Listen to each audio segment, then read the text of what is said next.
안녕하세요. 이민경 행정사입니다.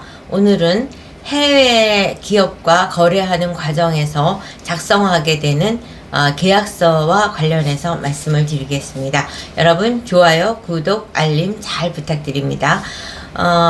지금 2025년 현재 글로벌화 되고 있다는 거를 행정사 업무를 하면서 많이 체감을 하고 있습니다. 비거주 외국인이 대한민국의 부동산을 매입을 한다든가, 또는 외화를 해외에 송금을 한다든가, 해외에서 송금된 외화를 한국에서 인출을 한다든가, 이런 것과 관련해서 궁금해서 질문을 하거나 의뢰를 하시는 분들이 아주 계속 늘고 있습니다. 이와 같은 현상의 일환으로 또 다른 유형이 글로벌화되고 있음을 반증하는 사례가 바로 해외 기업과의 계약서입니다. 제가 이제 위스탁 계약서를 작성을 하면서 계약서 작성에 대한 전문성을 차곡차곡 쌓아나가게 됐는데, 그러니까 화장품 책임 판매업을 등록하고 나면 화장품 책임 판매업 등록을 한 회사가 위탁 제조하는 OEM 회사와 위스탁 계약을 맺게 됩니다. 이 과정에서 위스탁하는 OEM 회사는 거대 기업인데 비해서 화장품 책임 판매업을 등록을 하고 위스탁 계약을 필요로 하는 기업은 신생 기업으로서 거대 기업과의 경쟁이나 어떤 전문성에 대해서 열세이다 보니까 그 계약서 사인하기 전에 굉장히 불안해합니다. 그래서 그 계약서를 점검을 해 주십시오 하는 업무를 제가 10년 가까이 했었습니다. 그랬는데 우연찮게 한 분이 연락이 왔습니다. 중국에서 가방을 제조해서 그거를 국내 대한민국에서도 유통하지만 해외에도 수출을 하기 위해서 중국 제조회사와 OEM 계약서를 작성을 하는데, 그 계약서가 중국 법이나 대한민국 법을 유념해서 작성된 법이어야 되고, 완성된 후에 번역까지 부탁을 합니다.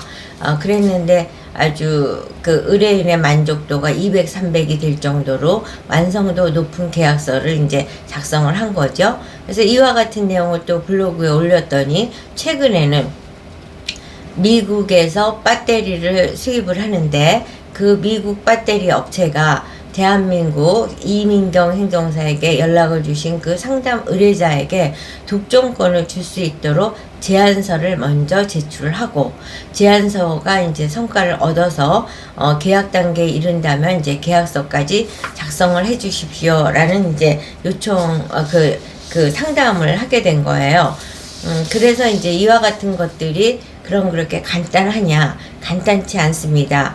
이제 그렇게 중국어로 번역을 해서 그 가방 제조회사 OEM을 할 적에도 중국법과 한국법을 균형 있게 반영을 하고, 또 중거법에 대한 것도, 중거법이라는 것은 나중에 위반 사례가 있을 때 과연 그 법의 적용을 이라든가 처벌의 절차를 어디서 밟을 것이냐, 이걸 이제 정하는 게 중거법이라고 볼 수 있는데, 그렇다면은 이번에 이제 미국 기업과 배터리 독점을 위해서 고민하는 이 기업을 위해서 독점 계약은 과연 어떤 것이냐 라는 걸 이제 생각을 해보게 되면, 독점 계약이라는 게 단순히 문장에다 우리 회사만 팔 수 있다, 뭐 이런 단순한 문장으로 끝날 수 있는 것이 아닙니다.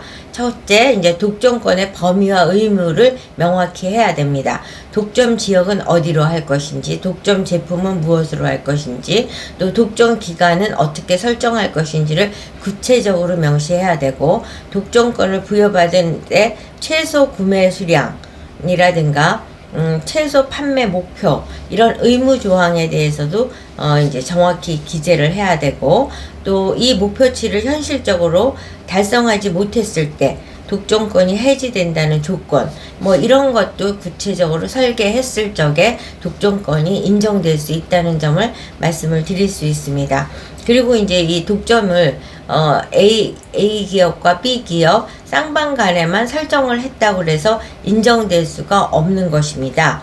왜냐하면 이 독점에 대해서 인정하지 않은 나라들도 있기 때문에, 그 법적 쟁점에 대해서 그 독점권에 대한 것을 이제 거래 행위의 반독점법이라든가 또 독점 거래를 경쟁을 제한하는 것을 이제 문제를 제기할 수 있다든가 뭐 이런 식으로 각국에서 독점에 대해서 어떻게 인정하는 범위가 얼만지를 지금 이 기업의 경우는 미국과 하는 거니까 대한민국에서도 독점을 어디까지 인정할 수 있는 근거법을 찾아서 거기에 충실한 내용으로 반영을 해야 되는 것이 중요하고 미국에서도 그런 독점 계약의 숨겨진 위험, 경쟁법의 이슈를 정확히 해석을 해서 기재하는 것이 매우 중요합니다. 그리고 이제 이러한 법들을 쟁점이 됐을 때, 분쟁이 생겼을 때 과연 준거법을 어디로 할 것이냐. 대한민국 이 의뢰인이다 보니까 대한민국 법을 준거법으로 하는 것을 최우선으로 하지만 쌍방 간에 합의가 안 됐다 이랬을 경우에는 국제상사 중재원을 통한 중재를 대안으로 하는 준거법을